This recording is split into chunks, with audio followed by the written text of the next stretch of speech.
আসসালামু আলাইকুম, সবাই কেমন আছেন? আমি আজ রান্না করব কাঁচা কলা দিয়ে আর মাছ দিয়ে। এগুলা হচ্ছে তেলাপিয়া মাছ। আমি কেটে ধুয়ে পরিষ্কার করে নিয়ে হলুদ লবণ মাখিয়ে নিয়েছি। এগুলা হলো পেঁয়াজ রসুন এটা ভেজে নিব এবং ভাজা বাটা মশলা হিসাবে ব্যবহার করব। এটা হচ্ছে কলা সিদ্ধ করে নিয়েছি। এরপর হচ্ছে পেঁয়াজ রসুন দিয়ে দিয়েছি চুলায়, ভেজে নিব। এটা একটু জিরা দিব, ভেজে নিচ্ছি। ভেজে নিয়ে এবার নামিয়ে নিব।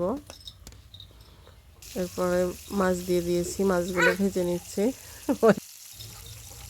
মাছগুলো ভেজে নিব, ভেজে নিয়ে উঠিয়ে নিব। ভাজা হয়ে গেছে। এই মশলাটা আমি বেটে নিব, ভাজা মশলাটা। এরপর ওই তেলে একটু পানি দিয়ে দিয়েছি। এরপরে আদা রসুন বাটা দিয়ে দিলাম। এরপরে পরিমাণ মতো হলুদ দিয়ে দিচ্ছি,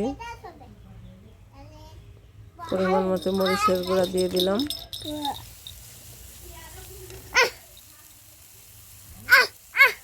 এরপরে মশলাটা কষিয়ে নিয়েছি।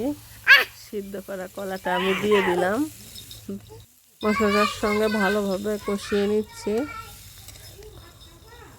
কলাটা কষানো হয়ে গেলে এরপরে আমি ঝোলের পানি দিয়ে দেবো। লবণ দিছিলাম না আগে, এরপরে লবণ দিয়ে দিচ্ছি। এবার ঝোলের পানি দিয়ে দিলাম। এরপরে মাছগুলো দিয়ে দিব যখন তরকারিটা ফুটে উঠবে। ফুটে উঠেছে, এবার মাছগুলো দিয়ে দিচ্ছি। রান্না হচ্ছে। এরপরে আমি যে ভাজা মশলাটা বেটে রেখেছিলাম সেটা একটু পানি দিয়ে গুলিয়ে আমি তরকারির ভিতরে দিয়ে দিব।